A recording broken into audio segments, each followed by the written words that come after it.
إن الحمد لله نحمده ونستعينه ونستغفره ونؤمن به ونعوذ بالله من شرور أنفسنا ومن سيئات أعمالنا من يهده الله فلا مضل له ومن يضلله فلا هادي له وأشهد أن لا إله إلا الله وحده لا شريك له وأشهد أن محمدا عبده ورسوله اما بعد فاعوذ باللہ من الشیطان الرجیم بسم اللہ الرحمن الرحیم قال اللہ تعالی فی القرآن الحکیم یا ایھا الناس انا خلقناکم من ذکر وانثی وجعلناکم شعوبا وقبائل لتعارفوا ان اکرمکم عند اللہ اتقاکم ان اللہ علیم خبیر۔ مکرم سامعین، یہ اللہ رب العزت کی آخری کتاب قرآن مقدس میں سے سورہ الحجرات کی 13 نمبر آیت تلاوت کی گئی ہے۔ یہ سورہ شان نزول کے حوالے سے مدینہ میں نازل ہونے والی سورہ ہے۔ ایک مختصر سی صورت ہے۔ یہ ہجرت مدینہ کے بعد جو مختلف مواقع کے اوپر معاشرتی اصول بیان کیے گئے تھے، اللہ تعالیٰ کے حکم سے وہ اس سورہ کے اندر جمع کر دیے گئے۔ حجرات، حجرہ کی جمع ہے، حجرہ کمرے کو کہتے ہیں، غرفاتن کمرہ، حجراتن کمرہ، اس کے جمع بنتی ہے حجرات، زیادہ کمرے۔ تو چونکہ اس صورت کے اندر ایک آیت کے اندر یہ لفظ آیا ہے ان الذین ینادوک من وراء الحجرات، کہ بے شک وہ لوگ جو آپ کو حجروں کے پیچھے سے پکارتے ہیں یا حجروں سے باہر سے پکارتے ہیں، تو علامتی طور پر اس سورہ کا نام الحجرات رکھ دیا گیا۔ اس سورہ کا موضوع یا مضمون کیا ہے؟ ایمان والوں کو مخاطب کیا گیا ہے، انہی کے لیے احکامات دیے گئے ہیں۔ اس سورہ کے اندر وہ آداب معاشرت سکھائے گئے ہیں، معاشرے کے وہ اوصاف، وہ اصول سکھائے گئے ہیں جو ایمان والوں کے شایانہ شان ہوتے ہیں۔ وہ کام، وہ رذائل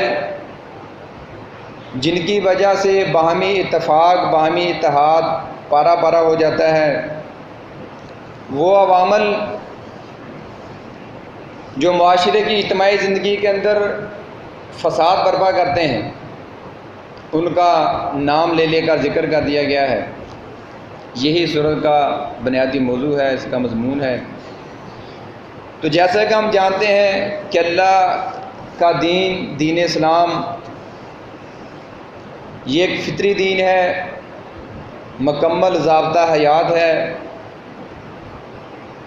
تو اگر اللہ تعالیٰ نے ایک طرف یہ حکم دیا ہے کہ ادخلوا فی السلم کافہ، کہ داخل ہو جاؤ اسلام کے اندر پورے کے پورے، تو دوسری طرف پورے زور دے کر یہ بھی کہا ہے وَمَن يَبْتَغِي غَيْرَ الْإِسْلَامَ دِينًا فَلَن يُقْبَلَ مِنْهُ، کہ جو کوئی اب اسلام کے علاوہ کسی اور دین کو پسند کرے گا اور کی چاہت رکھے گا، فَلَن يُقْبَلُ، اس سے ہرگز ہرگز وہ دین اس سے قبول نہیں کیا جائے گا۔ وَهُوَ فِي الْآخِرَةِ مِنَ الْخَاسِرِينَ، وہ آخرت میں خسارہ پانے والوں میں شامل ہو جائے گا۔ ایک بندہ اللہ کی کتاب کا مطالعہ کرتا ہے، اس کے اوپر عمل کرنے کی نیت سے، شاید وہ پریشان ہو جائے کہ میں اس کے اوپر کیسے عمل کر سکتا ہوں،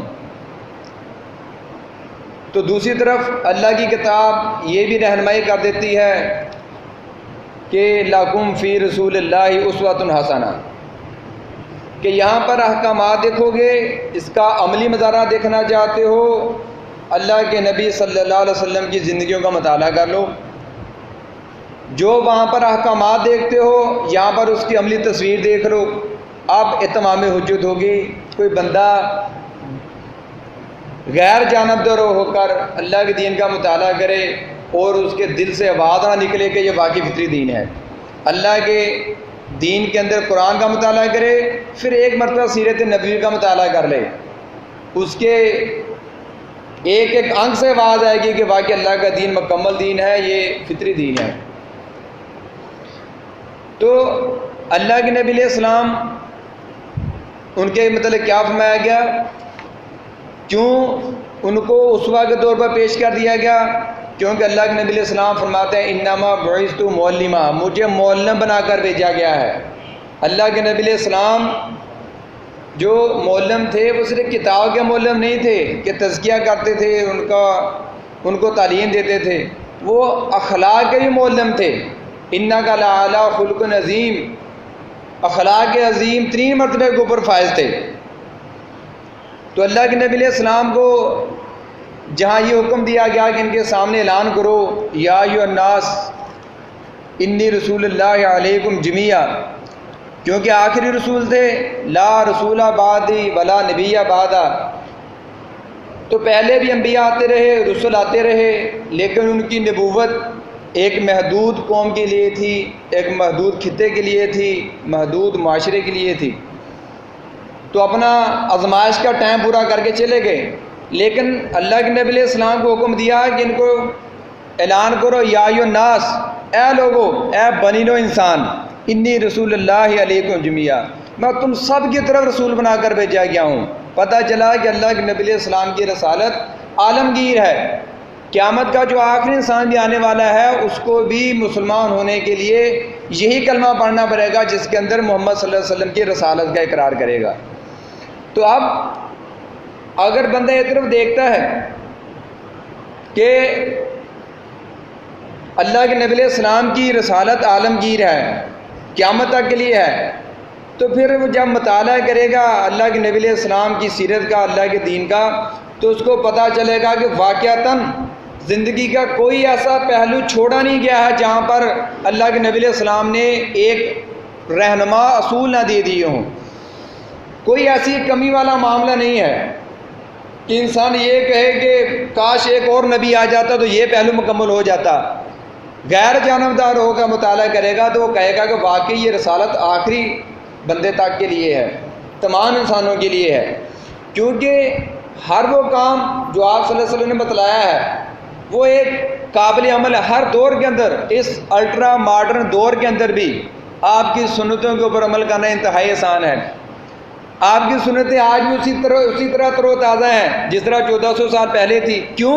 ان کی سنتوں کے اندر بھی، ان کی تعلیم کے اندر بھی عالمگیریت پائی جاتی ہے، ان کی تعلیمات کے اندر فطرت جھلکتی ہے.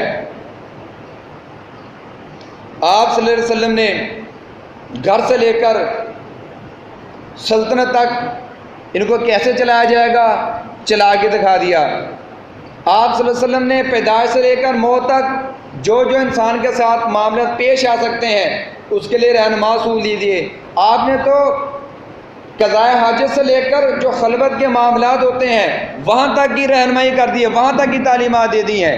اس لیے صحابہ کرام فخر کیا کرتے تھے کہ ہمارے پاس ایسا نبی آیا ہے جو ہر چیز کے حوالے سے ہمیں تعلیم دیتا ہے، کوئی گوشہ چھوڑا نہیں ہے اس نے. تو اس لیے ایک کلمہ گو کے لیے، ایک اسلام اور ایمان کے دعوے دار کے لیے، ایک بندہ بشر کے لیے جہاں وہ توحید کا اقرار کرتا ہے، رد شرک کرتا ہے، یہ کرنے کے بعد وادی ایمان میں داخل ہوتا ہے، تو پھر وہ یہ نہ سمجھے کہ شاید میرا کام ختم ہو گیا، اللہ نے توحید مجھے دے دی ہے، شرک کی پہچان ہو گئی ہے، طاغوت کا کفر کر دیا ہے، بدعت کو پہچان گیا ہوں، شاید اب جنت پکی ہے، اب میرا کام تو صرف لوگوں کو دعوت دینا ہے، یہ اپنے بزنس کرنا ہے. تو ایسا معاملہ نہیں ہے، بلکہ یہ اس وادی میں داخل ہونے کے بعد امتحان کا آغاز ہوتا ہے. ابھی وہ دعوی ایمان کرنے کے بعد تو مسلم معاشرے کا رکن بن گیا ہے، وہ ایک ذمہ دار شہری بن جاتا ہے. اصل میں سفر کا آغاز کیا ہے، ابھی سفر تو اسے شروع کرنا ہوتا ہے. اس نے اقرار کا ایمان کرنے کے بعد، آگے اس نے مسلم معاشرے کا رکن بننے کے بعد کچھ اور چیزیں سیکھنی ہیں، اور قیامت تک کے لیے اس کے مرنے تک وہ سیکھتا چلا جائے گا۔ وَأَوْصَانِي بِالصَّلَاةِ وَالزَّكَاةِ مَا دُمْتُ حَيًّا، عیسیٰ علیہ السلام کہتے ہیں مجھے صلاۃ اور زکوٰۃ کا حکم دیا گا جب تک میں زندہ ہوں۔ بندہ لائف ٹائم لرننگ، پوری زندگی سیکھتا ہے، مسلسل سیکھتا چلا جاتا ہے۔ تو ایک بندہ بشر ایمان کا اقرار کرنے کے بعد، اسلام کو سمجھنے کے بعد، اب اگلا کام یہ کرے گا کہ اپنی زبان کے حوالے سے، اپنے خیالات کے حوالے سے، اپنے ہاتھ کے حوالے سے، آنکھوں اور کانوں کے حوالے سے یہ سوچے گا، یہ سمجھے گا، یہ سیکھے گا کہ مجھے ان کے اوپر کیسے کنٹرول حاصل کرنا ہے، ان چیزوں کو کیسے استعمال کرنا ہے۔ کیونکہ جب ہر طرف اشجار ممنوعہ ہیں، ہر طرف کفر شرک بھی ہے، اور فسق و فجور کی جھاڑیاں بھی ہیں، اور بندہ مومن کو یہ حکم ہے کہ تم نے سفر بھی جاری رکھنا ہے، اپنے دامن کو ان جاڑے میں الجھنے کے بعد لیرو لیر نہیں ہونے دینا، اپنے دامن کو بھی بچانا ہے، سفر کو جاری رکھنا ہے۔ تو جب ایک بندہ پتہ چل گیا کہ ایمان کا اقرار کر لیا، یہ پہلا امتحان تھا، اس نے پاس کر لیا، کیونکہ کسی دور کے اندر بھی خالص توحید کو مان کر معاشرے کے اندر اقرار کرنا انتہائی کٹھن معاملہ رہا ہے۔ خواہ سامنے فرعون ہو، نمرود ہو، ابو جہل کا معاشرہ ہو، ایمان کا اقرار بہت بڑا امتحان ہوتا ہے۔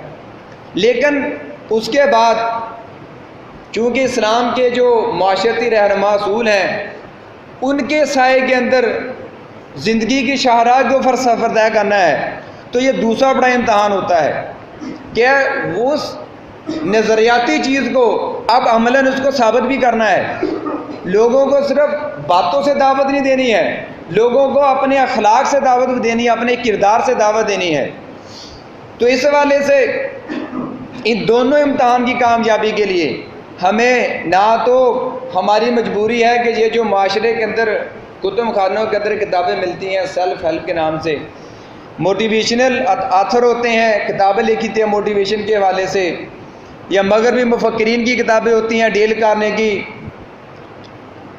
ٹونی روبنز، تو یہ وہ لوگ ہیں جو زندگی گزارنے کے اصول بتلاتے ہیں، زندگی کو انجوائے کیسے کرنا ہے، زندگی کے اندر میکسیمم کیسے فلاں مقام حاصل کرنا ہے۔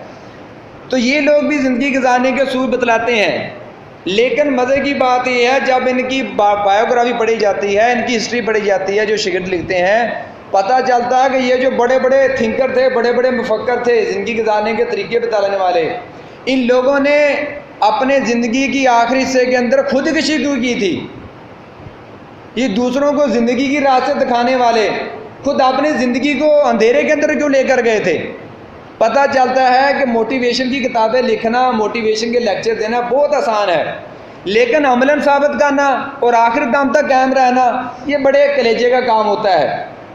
تو اس لیے جو اسلام کا دعوے دار ہوتا ہے اس کے لیے کوئی مشکل نہیں ہے، اس کو ان تھنکر کی باتیں سننے کی ضرورت نہیں ہے، وہ صرف اوکھے سوکھے ہو کر سیرت نبوی ایک مرتبہ پڑھ لے، ایک مرتبہ قرآن کو ترجمے سے پڑھ لے، اس کو پتہ چل جائے گا کہ میں نے نظریاتی طور پر یہ ہوں، زندگی میں نے ایسے گزارنی ہے، معاملہ ختم ہو جائے گا، اس کی نجات کے لیے کافی ہے۔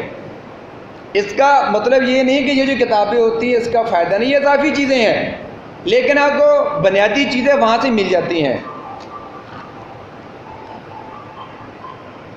اب معاشرے کے اندر، مسلم معاشرے کے اندر، مسلم معاشرے کے سکون کو نگل جانے والی چیز، مسلم معاشرے کے سکون کو کھا جانے والی چیز جو سب سے بڑی ہے، اس کا ذکر ہم دیتے ہیں تلاوت کردہ آیت کے اندر، یا ایھا الناس، اے انسانوں، انا خلقناکم من ذکر و انثی، حقیقت یہ ہے پیدا کیا ہم نے تم کو ایک مرد اور ایک عورت سے، وجعلناکم شعوبا، اور ہم نے بنا دیے تمہارے قومیں، قبیلے، و قبائل اور قبیلے، لتعارفوا، تاکہ تم ایک دوسرے سے پہچانے جاؤ، انا اکرمکم عند اللہ اتقاکم، بلا شبہ اللہ کے نزدیک تو وہ عزت والا ہے جو تم میں سے زیادہ اللہ سے ڈرتا ہے۔ بات مکمل ہو گئی، یعنی بنی نوع انسان کو جو کل انسان ہے سب کو خطاب کیا جا رہا ہے، اور اس گمراہی کی طرف اشارہ کیا گیا ہے جو ہمیشہ عالمی فساد تک برپا کر دیتی ہے۔ کیا برائی ہے؟ وہ برائی اس طرح سے جنم لیتی ہے، ایک انسان اپنے آپ کو ایک دائرے کے اندر ایک محدود کرتا ہے، قید کرتا ہے، اور اس کے بعد وہ یہ سوچتا ہے کہ جو میرے دائرے کے اندر ہے وہ حق ہے، جو اس سے باہر ہے وہ سارا باطل ہے۔ وہ قوم کی بنیاد پر، نسل کی بنیاد پر، خطے کی بنیاد پر، مذہب کی بنیاد پر، مسئلے کی بنیاد کے اوپر ایک تعصب کی لائن کھینچ دیتا ہے اپنے لوگوں کے درمیان، اور پھر اس لکیر کا وہ پوری زندگی فقیر بن جاتا ہے۔ اپنی آنکھوں کے اوپر تعصب کا چشمہ پہن لیتا ہے، جیسے جیسے تعصب اس کے دل کے اندر بڑھتا چلا جاتا ہے، اینک کا نمبر بڑھتا چلا جاتا ہے۔ وہ اپنے لوگوں کے لیے بڑا حساس ہوتا ہے، دوسروں کے لیے بے حس ہوتا ہے۔ کوئی چیز کو تعصب کہتے ہیں، پریجوڈس کہتے ہیں، تو انسانی معاشرے کے اندر اس چیز نے قدیم سے لے کر جدید دور تک بہت زیادہ تباہی مچائی ہے۔ آپ دیکھیں اس کی علامتیں ہمیں نبی علیہ السلام کے دور سے پتہ چل جاتی ہیں۔ بنی اسرائیل، یہود موسیٰ علیہ السلام کو ماننے والے، عزیر علیہ السلام کو ماننے والے، اپنے آپ کو کیا کہلاتے تھے؟ بجائے اپنے آپ کو مسلم کہلانے کے یہودی کہلانا شروع کر دیا، اور اس یہودیت کے اوپر فخر کرنا شروع کر دیا، اور آج تک بھی اس نظریے کے اوپر قائم ہے کہ اصل یہودی وہ ہے جو نسلاً اور پیدائشی لحاظ سے یہودی ہے۔ باہر سے بندہ آ کے یہودی نہیں بن سکتا ہے۔ نحن ابناء اللہ و احباؤ، ہم اللہ کے چہیتے ہیں، ہم اللہ کے بیٹے ہیں۔ تو یہ جو ان کا ایک اپنی نسل کے اوپر فخر تھا، یہ سب سے بڑی رکاوٹ تھی حق بات کو قبول کرنے کے اندر۔ اور آج بھی اگر اسرائیل نام کی ایک ریاست موجود ہے فلسطین کے اندر، جو زبردستی وہاں پہ بسائی گئی ہے، تو انہی نظریات کے اوپر کار بند ہے کہ یہودی وہی ہے جو نسل یہودی ہے، اور یہودی کے علاوہ باقی سب گوئم ہیں، جنٹائل ہیں۔ آپ ان کی عزتوں کو لوٹو، آپ ان کے مال کو لوٹو، ان کو غلام بناؤ یا صفحستی سے صاف کر دو، یہودی کے اوپر کوئی اس کی کوئی بات پوچھ ہونے والی نہیں اللہ کے ہاں۔ تو آج بھی اس نظریات کے اوپر قائم ہے۔ یہ ایک نسل پرستی ہے، ایک مسلک پرستی ہے، اس کو تعصب کہا جاتا ہے۔ اور اس کے بعد فی زمانہ بہت پرانی قوم ہے ہندو، آپ ان کی مذہبی کتابوں کے اندر پڑھ سکتے ہیں، دھرم آشرم کے نام سے۔ انسانی معاشرہ 4-5 ذاتوں کے اندر تقسیم ہے، یہ برہمن ہے، یہ کھیش ہے، یہ کھتری ہے، یہ شودر ہے، یہ دلت ہے۔ تو اس بنیاد کے اوپر ان کو سوسائٹی کے اندر مرتبہ دیا جاتا ہے۔ برہمن ہے میں تو سب سے اعلیٰ ہے، دلت ہے، شودر ہے تو سب سے نیچے ہے، اس کا کام صرف خدمت کرنا ہے، نوکری چاکری کرنا ہے۔ تو یہ تقسیم کی بنیادیں آج بھی اسی طرح ہیں۔ اور آگے بڑھیے، امریکہ کے اندر جب یورپی امریکہ کے اندر گئے ہیں، وہاں پر جو اصل باشندے تھے ان کو ریڈ انڈین کہا جاتا ہے۔ یہاں سے جانے کے بعد انہوں نے لاکھوں کے حساب سے ریڈ انڈین کو قتل کیا ہے، اس لیے کہ وہاں پر اپنے ڈیرے ڈالے جائیں۔ جو باقی بچے ہیں ان کو غلام بنا لیا، جو پھر کمی بیشی آئے تو افریقہ سے یہاں سے کالوں کو سمگل کر کے ادھر لے گئے ہیں۔ کس بنا پہ تقسیم کیا کہ یہ ریڈ انڈین ہیں، یہاں پر ہمارا قبضہ ہے، ان کا اس کے اوپر کوئی حق نہیں ہے کیونکہ یہ نسلاً کالے ہیں۔ اور اس کے بعد جب 1939 کے اندر دوسری جنگ عظیم ہوئی ہے، اس کے محرکات کے اندر ایک بڑا محرک یہ بھی تھا کہ جو یہ ہٹلر تھا جنگ کو بھڑکانے والا، آغاز کرنے والا، اس کا نظریہ یہ تھا، اپنی کتاب کے اندر لکھتا ہے کہ یہ جو نازی قوم ہے، نازی نسل ہے، نارڈک یہ قوم ہے، یہ بڑی اعلیٰ ہے، دنیا کے اوپر حکمرانی کرنا تو اس کا حق ہے، باقی تو سب غلامی کے لیے پیدا کیے ہیں، باقی سب کی سیدھے کیڑے مکوڑے کی طرح ہے نازی نسل کے آگے۔ ایک خناس اس کے دماغ میں آیا اور دوسرا جاپانی قوم کے اندر آ گیا کہ یہ جاپانی قوم ہے، دنیا کے اوپر حکمرانی اس کا حق ہے۔ تو دیر کس بات کی ہے، دونوں کا نظریات، دونوں کا تصور آپس میں میچ کیا اور پوری دنیا کے اندر آ کے شعلے بھڑکا دیے، لاکھوں کروڑوں لوگوں کا دھواں بنا کے رکھ دیا گیا۔ اس کے پیچھے یہی محرک تھا۔ اور اس کے بعد آپ دیکھیں آج بھی جدید دنیا کے اندر لوگوں کو 3 کیٹیگریاں بنائی جاتی ہیں، یہ وائٹ ہیں، یہ براؤن ہیں، یہ بلیک ہیں۔ اس کے مطابق ان کے ساتھ سارے معاملات کیے جاتے ہیں۔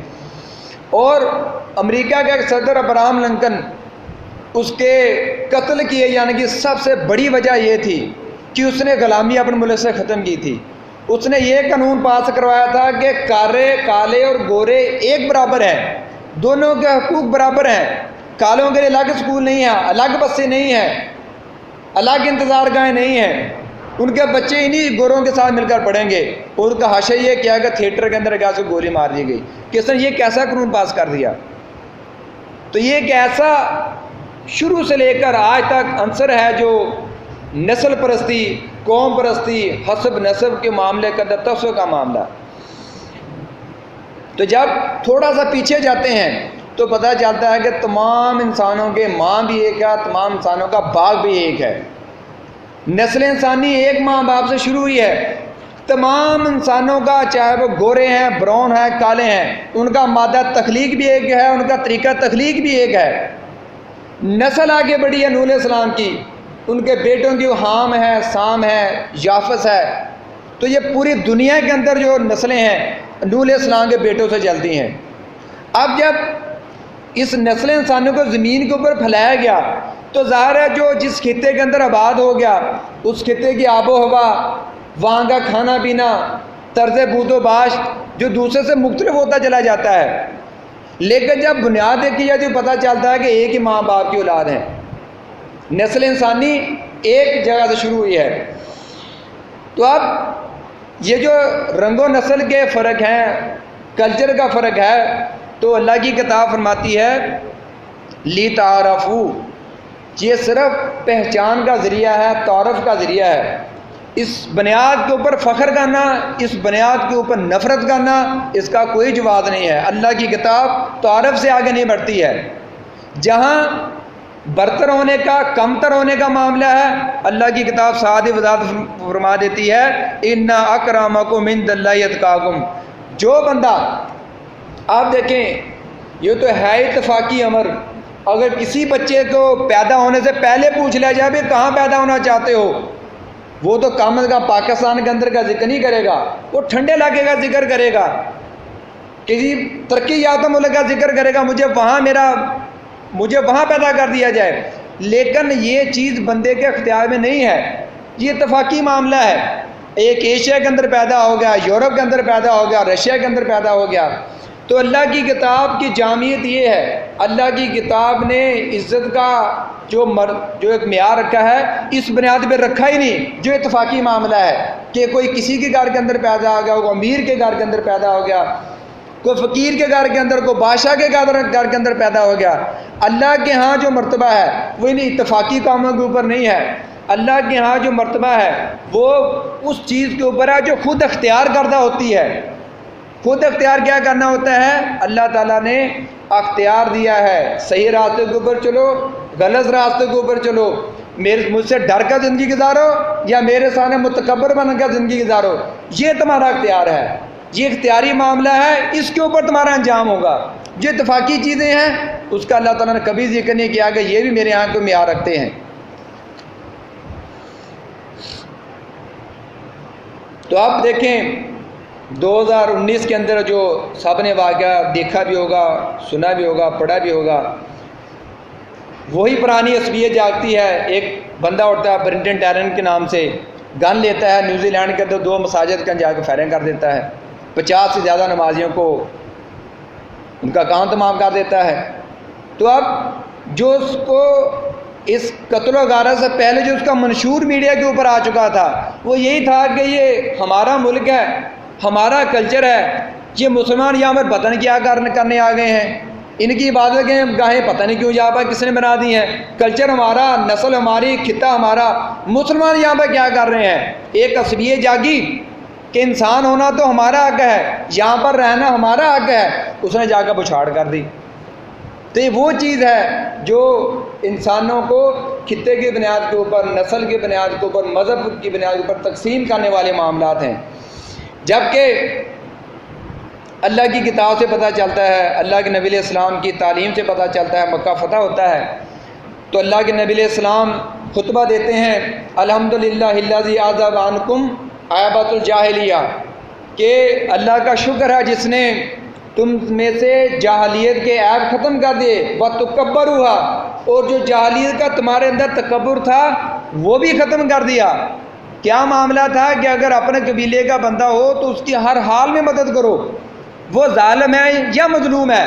اب یہ دیکھو کہ قبیلہ ہمارا ہے اور اس کی مدد کرنا تمہارے اوپر فرض ہے۔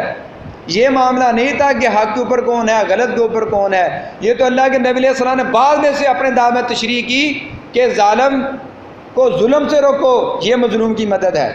مظلوم کی مدد کرو، ظالم کو ظلم سے روکو، ورنہ ان کا فلسفہ یہ تھا کہ اپنے قبیلے کا آدمی ہے، ہر حوالے سے ان کی مدد کرو، یہ نہ دیکھو کہ حق کے اوپر ہے یا غلط اوپر ہے، غلط بات کے اوپر ہے۔ تو اللہ کے نبی علیہ السلام فرماتے ہیں کہ اللہ کا شکر ہے مکہ فتح ہو چکا تھا، ہر طرف اسلام پھیل چکا تھا، اور کہا کہ اللہ تعالیٰ نے تمہارے دلوں سے جاہلیت کے عیب نکال دیے، تم جاہلیت کا تکبر نکال دیا۔ الناس رجلان، لوگ جو ہیں صرف دو طرح کے ہیں۔ کون سے؟ ایک وہ لوگ ہیں جو اللہ کی نظر میں عزت والے ہیں، ایک وہ لوگ ہیں جو اللہ کی نظر میں ذلیل ہے۔ صرف دو گروہ اللہ نے بنائے ہیں، تیسرا گروہ اللہ نے نہیں بنایا ہے۔ اور اس کے بعد فرمایا کہ ان اکرمکم عند اللہ اتقاکم، تم میں سے زیادہ معزز وہ ہے جو اللہ سے زیادہ ڈرتا ہے۔ اور اس کے بعد اللہ کے نبی علیہ السلام فرماتے ہیں الناس کلہم بنو آدم وخلق اللہ آدم من تراب، تمام لوگ آدم علیہ السلام کی اولاد ہیں، اور آدم علیہ السلام کو اللہ تعالیٰ نے مٹی سے پیدا کیا تھا۔ مسلم کی ایک روایت کے اندر آتا ہے ان اللہ لا یسألکم عن احسابکم ولا انسابکم، اللہ تعالیٰ روز قیامت تم سے تمہارا حسب نسب نہیں پوچھے گا۔ اس کے بعد پھر وہی آیت آتی ہے سورہ الحجرات 13 نمبر آیت کہ ان اکرمکم عند اللہ اتقاکم۔ پھر ایک آیت آتی ہے مسلم کے اندر کہ ان اللہ لا ينظر الی صورکم ولا اموالکم، اللہ تعالیٰ تمہاری صورتوں کو نہیں دیکھتا ہے، تمہارے اموال کو نہیں دیکھتا ہے، وَلَٰكِن يَنظُرُ اللَّهَ قُلُوبِكُمْ وَأَعْمَالِكُمْ، اللہ تعالیٰ تو تمہارے دلوں کو دیکھتا ہے، اللہ تعالیٰ تمہارے اعمال کو دیکھتا ہے۔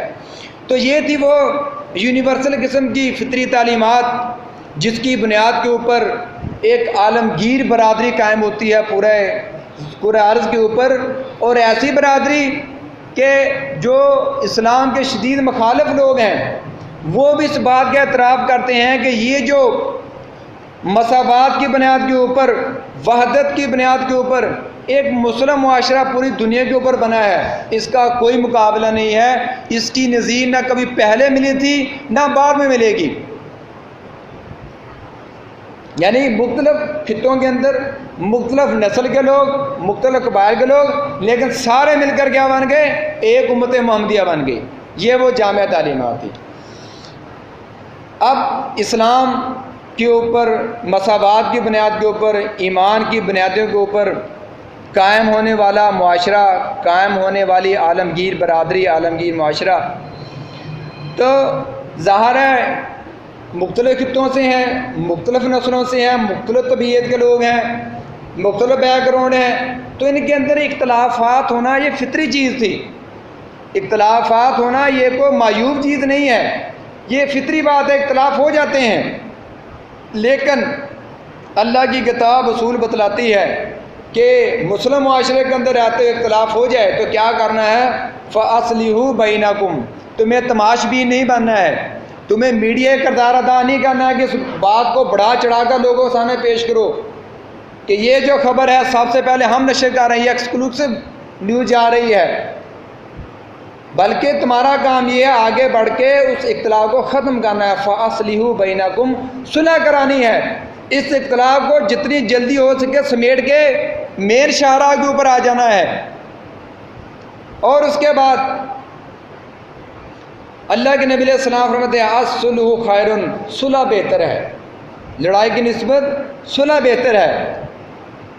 اور اس کے بعد آپس کے جو تعلقات ہوتے ہیں اس کو درست رکھنے کے لیے وہ کام جو آپس کے تعلقات کو خراب کر دیتے ہیں ان کا نام لے لے کا ذکر کر دیا تاکہ کوئی یہ نہ سمجھے کہ پتہ نہیں سے کیا مراد ہے۔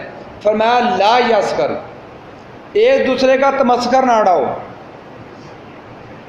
لا تلمزو، ایک دوسرے کو تانے نہ دو، لا تنابزو، دوسروں کے برے لقب نہ رکھو، برے نام نہ رکھو، لا تجسسو، دوسروں کی ٹو نہ لگاؤ، بدگمانی نہ کرو، پیچھے پڑ کے عیب تلاش نہ کرو۔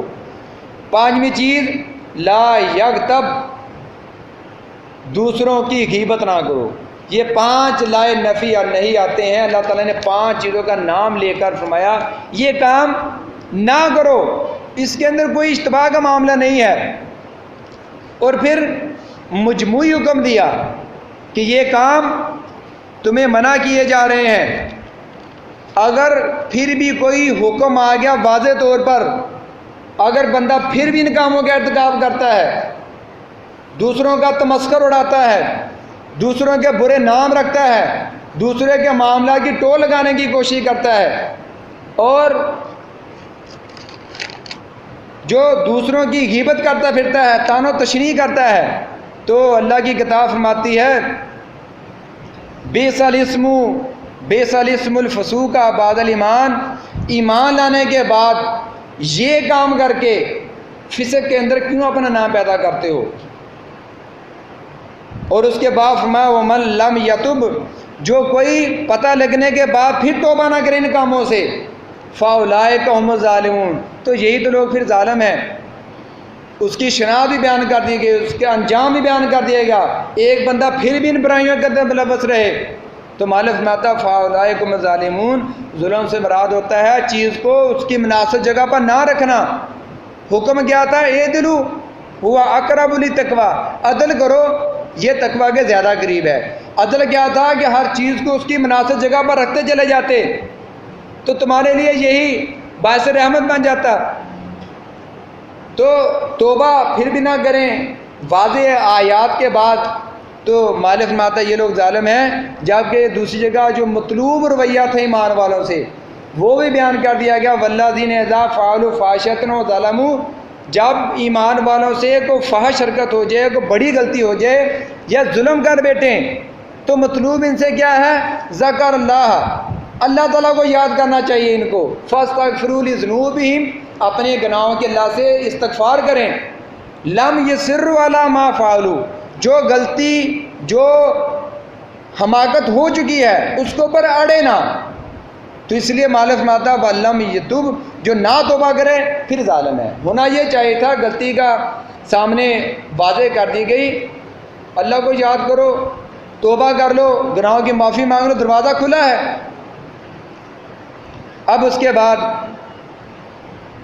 یہ دیکھتے ہیں کہ یہ جو مذاق اڑایا جانا، برے القاب رکھنا، تجسس کرنا، غیبت کرنا، طعن و تشنیع کرنا، یہ ایک برادری یا ایک بندے یا ایک قوم کے اوپر کن بنیادوں کے اوپر ہوتا ہے؟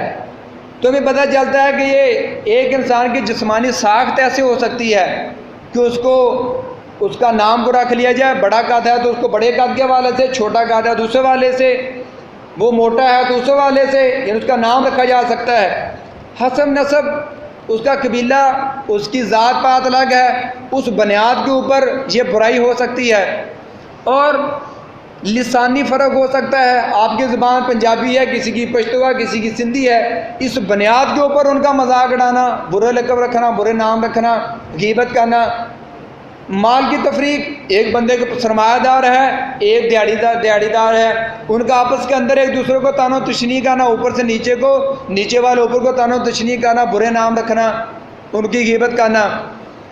یا پھر مسلکی تعصب ہو سکتا ہے، ایک بندہ اللہ کو اس طرح نہیں مانتا جس طرح دوسرا بندہ اللہ تعالیٰ کو مانتا ہے، تو وہ اس بنیاد کو اس کے برے برے نام رکھنا، غیبت کرنا آگے پیچھے ان کی۔ اور اس کے بعد اگر یہ دیکھا جائے کہ اس کی اسباب یا محرکات کیا ہوتے ہیں، کیوں بندہ یہ کام کرتا ہے، کیا اس کو یہ کوئی روٹی والا معاملہ نہیں ہے، جب تو روٹی نہ کھائے پیٹ نہ مرے، کیوں بندہ یہ کام کرتا ہے؟ جو بنیادیں ہیں وہ ہمارے سامنے ہیں، پھر بھی بندے یہ کام کیوں کرتے ہیں؟ اس کی وجہ یہ ہے تکبر، ابا واستکبر، شیطان نے کہا تھا انکار کیوں اور اکڑ گیا، اور بڑی مستقل مجازی کے ساتھ قیامت تک کے لیے اپنے مشن کو سرانجام دے رہا ہے۔ اس کا کام ہے یہ تکبر لوگوں کے اندر ڈالے، ان کے ذہنوں کے اندر پھونکے یہ تکبر۔ تو یہ تکبر کی بنیاد کے اوپر انسان دوسروں کو اپنے سے کمتر سمجھتا ہے۔ تکبر کیا؟ اللہ کے نبی علیہ السلام فرماتے ہیں کہ تمہارے سامنے حق بات آ جائے اور تم پھر بھی اس کو نہ مانو اور لوگوں کو اپنے سے حقیر جانو، یہ تکبر ہوتا ہے۔ جن بنیاد پر حقیر جانا جاتا ہے وہ پہلے اس کا ذکر ہو چکا ہے۔ اور اس کے بعد نفرت یا کینہ، ایک انسان کسی سے لین دین کے معاملے کے اندر جھگڑا ہو جاتا ہے، کچھ دوسرے زیادتی ہو جاتی ہے، اب اس کا یہ مشن بن جاتا ہے کہ اس بندے کو ہر پارٹی کے اندر، ہر محفل کے اندر بہترین طریقے سے ذلیل کر کے رکھ دیا جائے۔ تو یہ دوسرا محرک ہوتا ہے۔ منفی سوچ، کچھ لوگوں کی سوچ ہی ایسی ہوتی ہے، ان کے سامنے آدھا گلاس بھر کے ایسے کر دیا جائے، پوچھا جائے کہ کتنا، کیا صورت حال ہے گلاس کی، وہ ہمیشہ کہیں گے کہ آدھا خالی ہے۔ یعنی ان کا ذہن ہی اس طرح کا ہے کہ ان کو ہر چیز کے اندر نیگیٹیوٹی نظر آتی ہے، ہر خبر کے اندر سے وہ اپنے پورے سفید پیج سے کالا نقطہ کھینچ کر لے کر رہتے ہیں کہ یہ دیکھو اس کے اوپر دبا لگا ہوا ہے، اس کا ذہن ایسا ہے، تو وہ یہ کام کرتا ہے۔ حسد، کسی کو مال، اولاد، عہدے، علم کی بنیاد کے اوپر دوسرے سے جلنا، جالسی محسوس کرنا، اس بنیاد کے اوپر بھی پھر اس کی غیبت کی جاتی ہے، اس کو گالیاں دی جاتی ہیں، عیب جوئی کی جاتی ہے، تجسس کیا جاتا ہے۔ اور اس کے بعد زیادہ بولنا، زیادہ بولنے کی بنیاد کے اوپر بھی جب بندے کے پاس قیمتی باتیں ختم ہو جاتی ہیں، پھر وہ دوسروں کے کردار کو اپنا موضوع بناتا ہے کہ وہ ایسا تھا، وہ ایسا تھا، ایسا نہیں ہونا چاہیے، ایسا ہونا چاہیے۔ اب اللہ کی کتاب سے، نبی علیہ السلام کی تعلیمات سے ہمیں پتہ چلتا ہے کہ یہ جو تجسس ہے، بدگمانی ہے، زیادہ گمان کرنے سے منع کیا گیا کہ یہ کام تم نہ کرو۔ حدیث کے اندر آتا ہے، نبی علیہ السلام فرماتے ہیں کہ جب تم کسی کی کمزوریاں تلاش کرنا شروع کر دو گے تو یا تم اس کو ذلیل کر دو گے یا تم اس کے قریب پہنچا دو گے۔ اور اس کے بعد اللہ کے نبی علیہ السلام فرماتے ہیں کہ جب تم کسی کے مخفی عیب تلاش کرنا شروع کر دو گے اس کو ذلیل کرنے کے لیے، تو کیا ہوگا؟ اللہ تعالیٰ تمہارے عیب تلاش کرے گا اور تمہیں لوگوں کے درمیان بدنام کر کے رکھ دے گا، چاہے تم گھر کے اندر ہی کیوں نہ بیٹھے ہوئے ہو۔ جس طرح ایک دوسری حدیث کے اندر آتا ہے، نبی علیہ السلام فرماتے ہیں جب کوئی ایک مومن دوسرے مومن کی مصیبت دور کرنے کے لیے کوشش کرتا ہے، اس کے کسی ذاتی غلطی کے اوپر پردہ پوشی کرنے کی کوشش کرتا ہے، تو اللہ تعالیٰ روز قیامت اس بندے کی دستگیری کرے گا، اس کی گناہوں کی پردہ پوشی کرے گا۔ تو ساتھ یہ بھی آتا ہے کہ اگر تم کسی کے عیب تلاش کرنے کے لیے نکل کھڑے ہو جاؤ گے، اللہ تعالیٰ تمہارے عیب تلاش کرے گا تو تمہیں لوگوں کے اندر بدنام کر دے گا۔ یہ تھا۔ تو جیسے پھر اس کے بعد غیبت کے حوالے سے نبی علیہ السلام کے پاس ایک آدمی آتا ہے اور پوچھتا ہے کہ اللہ کے نبی علیہ السلام، میں ایک بندے کے اندر برائی دیکھتا ہوں، کسی کے سامنے کا ذکر کر دیتا ہوں، تو یہ تو غیبت نہیں ہے۔ نبی علیہ السلام فرماتے ہیں یہی تو غیبت ہے کہ آپ نے اس کی برائی دیکھی ہو، وہاں جا کے اس کو گفتگو کرنا شروع کر دی اس کے اوپر۔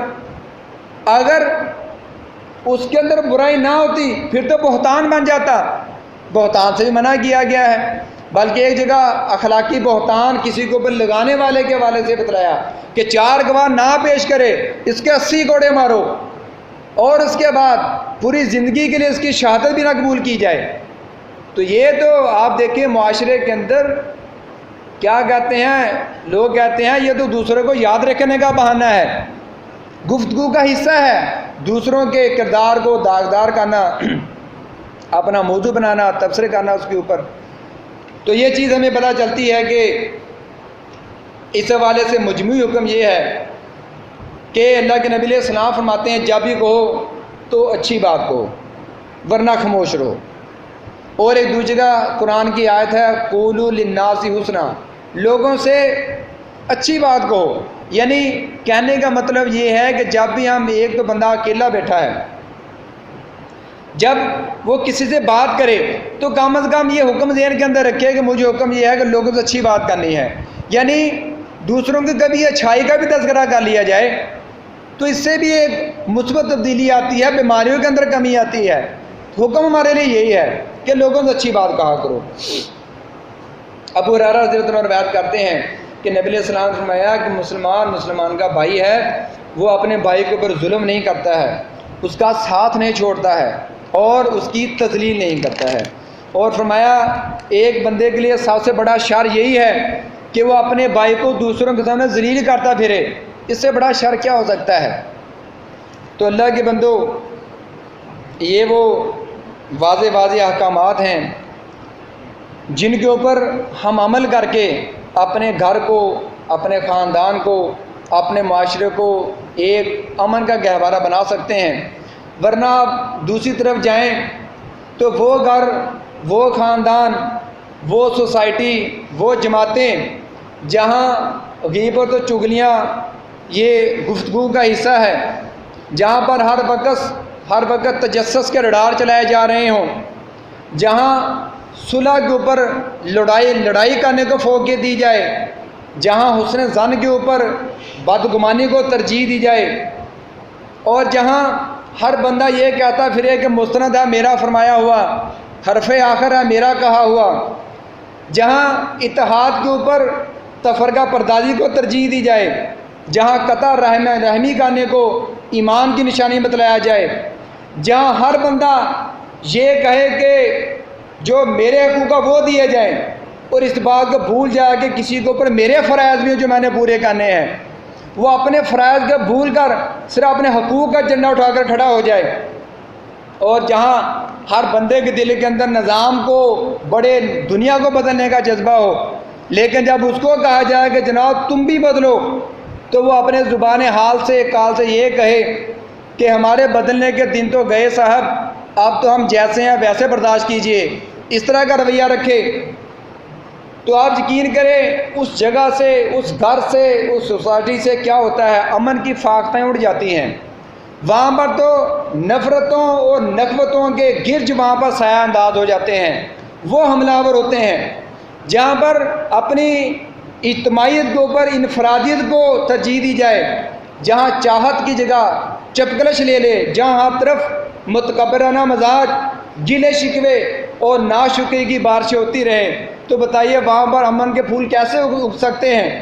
اس گھر کو، اس سسٹم کو جہاں پر یہ سارے معاملات ہوتے رہیں، تو یقین کیجئے اس کو تباہ کرنے کے لیے کسی بیرونی دشمن کی کبھی ضرورت نہیں ہوتی ہے، وہ تباہ کرنے کے لیے خود ہی کافی ہو جاتے ہیں۔ تو قبل اس کے کہ ہماری نسلیں ہمارے آگے کھڑی ہو جائیں کہ یہ تمہارے رویے کیسے ہیں، اسلام کے دعوے دار ہو، تو عمر رضی اللہ تعالیٰ عنہ کی وہ حدیث کہ حاسبو قبل ان تحاسبو، اپنا محاسبہ کرتے رہا کرو اس سے پہلے کہ تمہارا محاسبہ کیا جائے۔ اگر ہم اس حدیث کے مطابق اپنا جائزہ لیں تو ہمیں کچھ خسائر ہیں جن کو اپنی زندگیوں کا حصہ بنانے کی ضرورت ہے، جن کو اپنے روزمرہ کے معمول بنانے کی ضرورت ہے۔ وہ یہ ہے کہ اپنے جہاں پر دوسری خوبیاں اپنے اندر لانی ہے، تو ایک خوبی یہ ہے کہ جذبہ اثار یہ ہوتا ہے کہ آپ کسی کو دیتے ہیں تو اس کے حصے سے زیادہ دے دیتے ہیں۔ عدل تو یہ تھا کہ جتنا اس کا حصہ وہ دے دیا جائے، لیکن ان اللہ یامرکم بالعدل والاحسان، تو آپ اس کو احسان کے لیول پر، اثار کے لیول پر لے جائیں کہ جو ہمارا حصہ ہے اگر ہمیں اپنے حصے سے کم بھی ملے تو خوش ہو جائیں، دوسرے کو اس کے حصے سے زیادہ دینے کے بعد ہمیں خوشی محسوس ہو۔ اور پھر اللہ کی کتاب توقع یہی کرتی ہے، وَيُؤْثِرُونَ عَلَىٰ أَنفُسِهِمْ، یہ ایمان والے دوسروں کو اپنی جانوں کے اوپر ترجیح دینے والے ہوتے ہیں، وَلَوْ كَانَ بِهِمْ خَصَاصَةٌ، چاہے وہ خود کیوں نہ ضرورت مند کیوں نہ ہو۔ اور اس کے بعد دوسری چیز جو ہمیں اپنے اندر پیدا کرنی ہے وہ ہے معاف کرنے والی خوبی۔ انتقام، ریونج، یہ تو معاشرے کا حصہ ہے، لیکن اس کے مقابلے کے اندر جو اس سے زیادہ دیر پا ہے وہ ہے معاف کر دینے والا۔ ہم 2-3 مثالوں سے دیکھتے ہیں۔ ابو بکر صدیق رضی اللہ تعالیٰ عنہ، ان کی بیٹی امہات المومنین عائشہ رضی اللہ عنہ کے اوپر الزام لگتا ہے، واقعہ عفق کے حوالے سے سورہ نور کی آیات نازل ہوتی ہیں۔ ان پروپیگنڈے کے اندر قابل صحابہ بھی اس کے اندر ملوث ہو گئے، اس طرح کا شدید پروپیگنڈا تھا۔ تو ایک صحابی غالب مصطح بنت ساسا، وہ بھی اس پروپیگنڈے کا شکار ہو گئے، اس الزام کو صحیح مان کر آگے پھیلاتے رہے۔ بعد میں اللہ تعالیٰ نے سورہ نور کے اندر آیات نازل کر دی، تو یہ مصطح بنت ساسا رضی اللہ عنہ، اس کی جو مالی معاونت ابو بکر صدیق رضی اللہ عنہ کیا کرتے تھے روزانہ کی بنیاد کے اوپر، سالانہ کی بنیاد کے اوپر۔ جب ان کو پتہ چلا کہ میرے بیٹی کے اوپر الزام لگانے کے اندر یہ بندہ بھی شامل تھا، ان کے ذہن کے اندر آیا کہ اب اس کی جو میں سپورٹ کر رہا ہوں یہ میں ختم کر دوں گا۔ تو اللہ تعالیٰ نے احکام نازل کیے کہ نہیں، ان کو معاف کر دو، ان سے اعراض کرو، یہ تمہارے لیے زیادہ بہتر ہے۔ تو آپ نے کہا، جب دیکھا ابو بکر رضی اللہ عنہ کہ اللہ تعالیٰ کا یہ حکم ہے، کہا ٹھیک ہے، تمہارا جو تمہیں مل رہا ہے ماہانہ یا جو سالانہ وہ تمہیں ملا کرے گا، کیونکہ اللہ تعالیٰ کا حکم ہے کہ معاف کر دو، ان سے اگنور کرو ان کو۔ تو یہ جو اگنور کرنے والی پالیسی ہے، معاف کر دینے والی پالیسی ہے، یہ جو خاموش احتجاج بہترین جس کو انتقام کہا جاتا ہے، اس کا کوئی مقابلہ نہیں ہے۔ اللہ کے نبی علیہ السلام وادی طائف کے اندر کیا ہوا تھا؟ لہو لہان کیا گیا، فرشتے آ گئے کہ حکم دے پہاڑوں کو ملا کر ان کا سرما بنا دیا جائے گا۔ آپ نے کیا کہا؟ رب اغفر لی قومی فإنہم لا یعلمون، مالک میری قوم کو بخش دے کیونکہ وہ جانتے نہیں ہیں، معاف کر دیا۔ ایک وہاں سے نوجوان اٹھتا ہے محمد بن قاسم کے نام سے، سندھ کے اندر آ کے اسلام کو پھیلا دیتا، آج ہم یہاں پر اکٹھے ہیں اسلام کے نام کے اوپر۔ یہ معاف کر دینے کی برکت ہوتی ہے۔ مکہ فتح ہوتا ہے، خون کے پیاسے سامنے کھڑے ہیں، اللہ کے نبی علیہ السلام کو پورا اختیار ہے کہ ان کی گردن اڑا دی جائے، لیکن کیا کہا کہ اذهبوا فانتم طلقاء، جاؤ تم سب کو معاف کر دیا جاتا ہے۔ تو یہ چیز معاف کر دینا ہے صرف جنگ کے میدان کے اندر نہیں ہوتا ہے، یہ روزانہ کی بنیاد کے اوپر کام کرنے والا ہے، اپنے گھر کے اندر، اپنے محلے کے اندر، اپنے سوسائٹی کے اندر کام کرنے والا ہوتا ہے۔ اس کے اثرات بڑے اچھے نکلتے ہیں اور دیر بعد نکلتے ہیں۔ جو انتقام ہوتا ہے اس کے اندر رب کی رضا ہے معاف کر دینے کے اوپر، جو انتقام ہے اس کے اندر شیطان کی رضا ہوتی ہے۔ مالک فرماتا ہے ادفع باللتی احسن، برائی کو نیکی کے ساتھ دفع کرو، وہ برائی کرے تم نیکی کر دو۔ ایک بندہ کسی کو چھیڑتا ہے، وہ کوئی بھی نام لے کر نعرہ لگاتا ہے، روزانہ اس محلے سے گزرتا ہے، اس کو پتہ چل گیا یہ نعرے میرے لیے لگائے جا رہے ہیں، یہ جو ہوٹنگ ہو رہی ہے میرے لیے ہو رہی ہے، وہ بندہ آرام سے جاتا ہے، اپنے ٹائم پہ چلا جاتا ہے، وہ ایسے محسوس کراتا ہے کہ مجھے سنا ہی نہیں میں نے۔ تو کیا ہوتا ہے، جو روزانہ اس کو ہوٹنگ کرتا ہے، روزانہ اس کو چھیڑنے کی کوشش کرتا ہے، اس کا دوست ہی کہہ دیتے ہیں کہ تم بھی شرم کر لو، وہ تمہاری بات کا جواب ہی نہیں دیتا۔ یہ ایک معاف کر دینے والا معاملہ ہوتا ہے۔ جس دن وہ جواب دے دے گا اس بندے کا مقصد پورا ہو گیا۔ آج ایک نے چھیڑا، پھر 10 بندے اور چھیڑیں گے، اگنور کر دو۔ آپ کے ساتھ ظلم ہو رہا ہے، زیادتی ہو رہی ہے، حقوق تلفی ہو رہی ہے، معاف کر دو، اللہ کے لیے معاف کرنا ہے۔ تیسری چیز جو ہمیں اپنے روزمرہ کے معاملات کے اندر پیدا کرنے کی ضرورت ہے، گلے شکوے کرنا، حالات کے گلے شکوے کرنا، نظام کے گلے شکوے کرنا، معاشرے کے گلے شکوے کرنا۔ اس سے کیا ہوتا ہے؟ صرف 5 منٹ ہے جو اچھے گزر جاتے ہیں، دوسرے بندے کو اس کا کوئی اثر نہیں ہوتا ہے، اس کے اپنے معاملات ہیں، اس کے اپنے مسائل ہوتے ہیں۔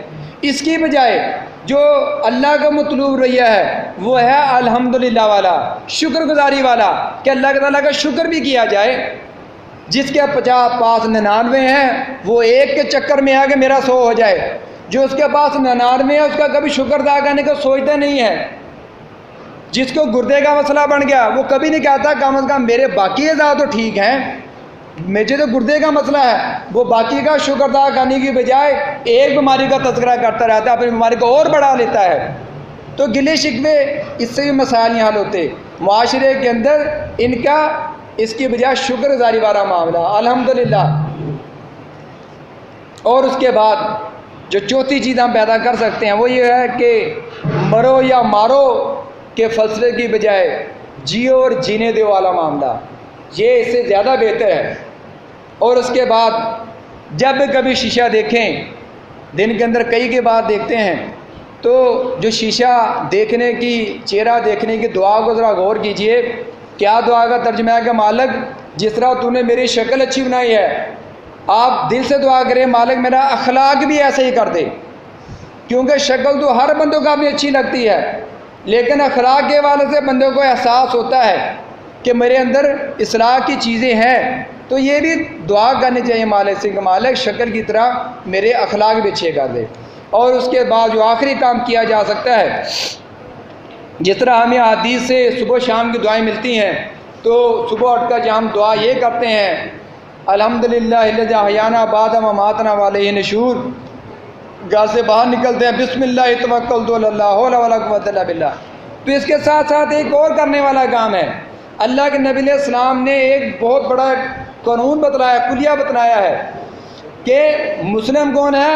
المسلم من سلم المسلمون من لسانی و یدی، کہ مسلم تو دراصل وہ ہے جس کے ہاتھ سے، جس کی زبان سے دوسرے مسلمان محفوظ رہیں۔ ہمیں روزانہ اس حدیث کو پڑھنا چاہیے، اور یہ جو سورۃ الحجرات ہے، کیونکہ یہ جو خصلتیں ہیں یہ مردوں کے اندر بھی ہوتی ہیں، اور یہ جو خصلتیں ہیں یہ عورتوں کے اندر بھی ہوتی ہیں، غیبت والا معاملہ، ناشکری والا معاملہ، برے القاب سے یاد کرنا، تجسس ٹول لگانا، تو ہمیں کوشش کرنی چاہیے کہ ہر 6 مہینے کے بعد اپنے گھر کے اندر بھی سورۃ الحجرات پڑھ کے سنایا جائے، جو ان کو پڑھنے کی ترغیب دی جائے، اور خود اس کو پڑھ کے کم از کم اس حدیث کو بھی نگاہ ڈالی جائے کہ آج میری زبان سے، میرے ہاتھ سے کسی دوسرے مسلمان کو نقصان نہیں ہونا چاہیے۔ تو اللہ تعالیٰ سے دعا ہے پروردگار عالم جتنی باتیں یہاں پر کہیں گئی ہیں، جو مسلم معاشرے کے اوصاف بتلائے گئے ہیں، ہم نے اپنے کردار کے اندر اس کو سمونے کی توفیق و ہمت عطا فرمائے۔ ربنا تقبل منا انک انت السمیع العلیم۔